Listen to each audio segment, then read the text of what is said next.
Como cualquier procedimiento médico, la quiropraxia presenta también contraindicaciones y es absolutamente fundamental que el médico que trabaja con esta técnica conozca muy bien estos riesgos y aquellos casos en los cuales hay una contraindicación absoluta de la técnica.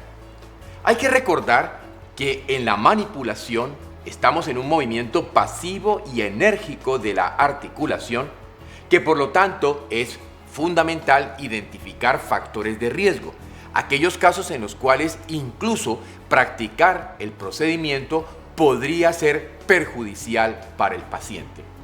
Ya en Therapeutics, en el año de 1985, Villar y colaboradores hablan precisamente de aquellos puntos de estandarización de la práctica en quiropraxia que garantice entonces la seguridad y la efectividad del método. Hay que recordar que usamos técnicas tanto de apalancamiento prolongado como técnicas de apalancamiento breve. Esto, desde el punto de vista de la propia biomecánica de los segmentos, implicará entonces conocer la biofísica implicada en estos fenómenos para saber en qué situaciones la aplicación del método puede implicar un riesgo al paciente.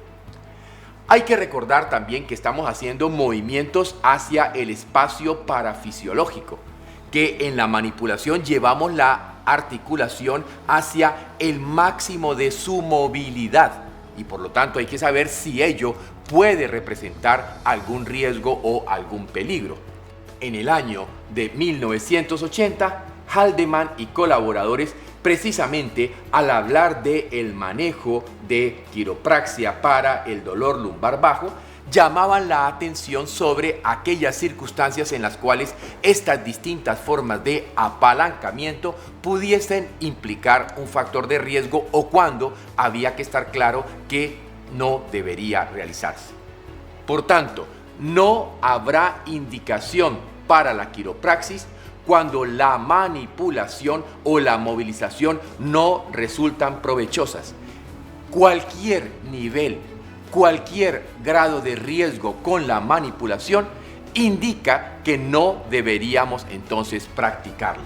Y pueden haber incluso contraindicaciones absolutas cuando puede ponerse en peligro la vida del paciente.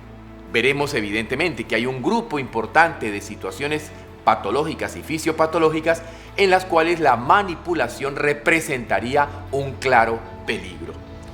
Por otra parte, podríamos hablar de contraindicación parcial cuando una zona específica no debe ser manipulada. No quiere decir entonces esto que el paciente no pueda recibir tratamiento quiropráctico en otras partes del cuerpo, pero deberíamos evitar entonces una zona determinada que ante una particular situación patológica, actuar o trabajar a ese nivel pudiera representar algún peligro. Son indicaciones absolutas. La hipoplasia de la apófisis odontoides del axis, al igual que la reparación de la apófisis odontoides del cuerpo del axis. En estos casos, indudablemente, ante esta situación de naturaleza anatómica, la manipulación representa un grave peligro para el paciente y, por tanto, aquellos casos en particular son contraindicaciones absolutas. Tampoco deberemos realizarlo en fracturas agudas. Por tanto, una persona que venga con algún tipo de dolor y que hay un antecedente en las horas anteriores o en los días anteriores de un traumatismo, antes de cualquier manipulación deberá existir radiografías o evaluaciones de imagen que nos garanticen que no se ha producido una fractura, que a lo mejor no está desplazada y que con la manipulación pudiera entonces convertirse en una situación de peligro. Igualmente, cualquier clase de tumor ubicado a nivel de la médula espinal. Desde el punto de vista de procesos infecciosos, la osteomielitis, la discitis séptica y, como en este caso, la tuberculosis de la columna vertebral, implicarían contraindicaciones absolutas, puesto que estas enfermedades infecciosas han debilitado significativamente las estructuras del segmento y al hacer la manipulación se corre un grave riesgo.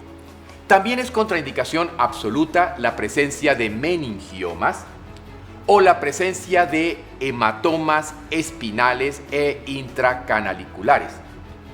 No podremos realizar manipulaciones si hay presencia de tumores malignos a nivel de la columna vertebral.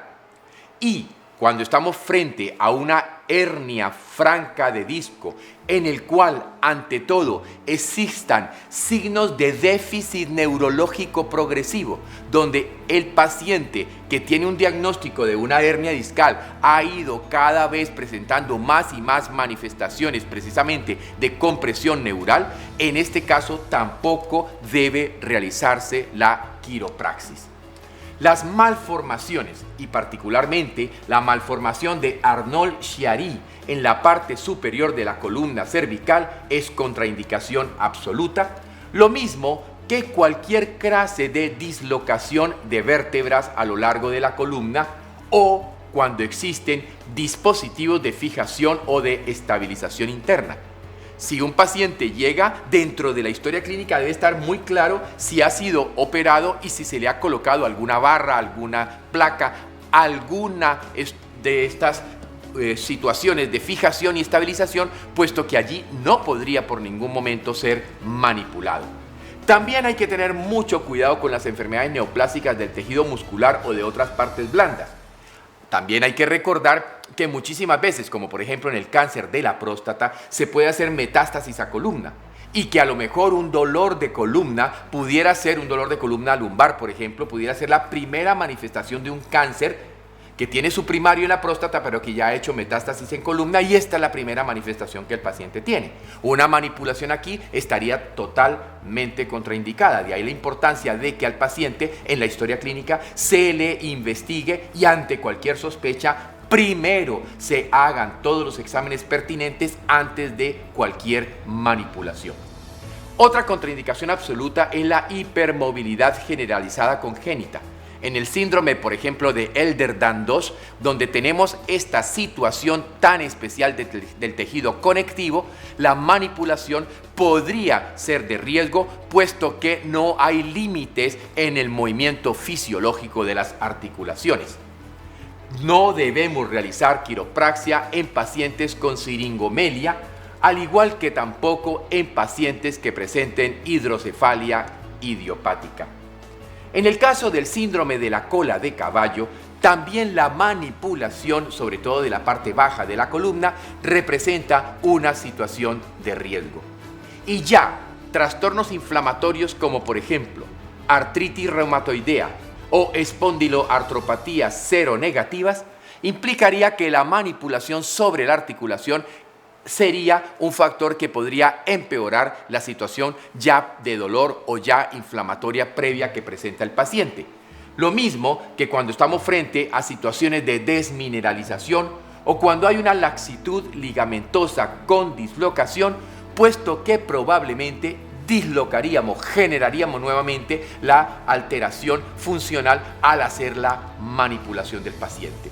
En el caso de las espondilitis anquilosantes de tipo subagudo y o crónico, no se pueden hacer manipulaciones y tampoco se recomienda en enfermedades articulares degenerativas como osteoartritis o como la artrosis, puesto que la pérdida de la relación normal de la articulación implica que el movimiento de la manipulación pudiese generar algún traumatismo secundario. En fracturas curadas que muestren signos de inestabilidad. En estos casos también hay que tener muchísimo cuidado y precaución para no realizar. Eso implica la importancia de una buena historia clínica.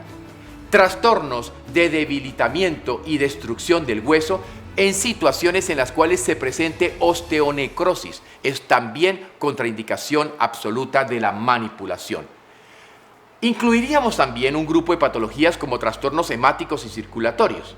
Por ejemplo, la insuficiencia vértebrovascular o antecedentes de accidente cerebrovascular. En este caso, las manipulaciones a nivel de la columna cervical y sobre todo las manipulaciones altas no son recomendables. Otro punto importante sería cuando hay trastornos neurológicos y si tenemos un paciente con una miopatía aguda o con un síndrome agudo de cola de caballo. En este caso, ante la circunstancia particular que está ocurriendo, desde el punto de vista neurológico no deberá realizarse la manipulación. Y tampoco en los casos donde haya trastornos neurológicos como la meningitis aguda. En el Journal de la American Chiropractic Association en el año de 1981, Gatterman y colaboradores presentan entonces de manera muy clara cuáles son las contraindicaciones, el porqué y las razones en las cuales todo médico que practique quiropraxis debe conocer las bondades del método, pero también las limitaciones y las contraindicaciones del método, para que cuando se practique se garantice el beneficio y la seguridad del paciente.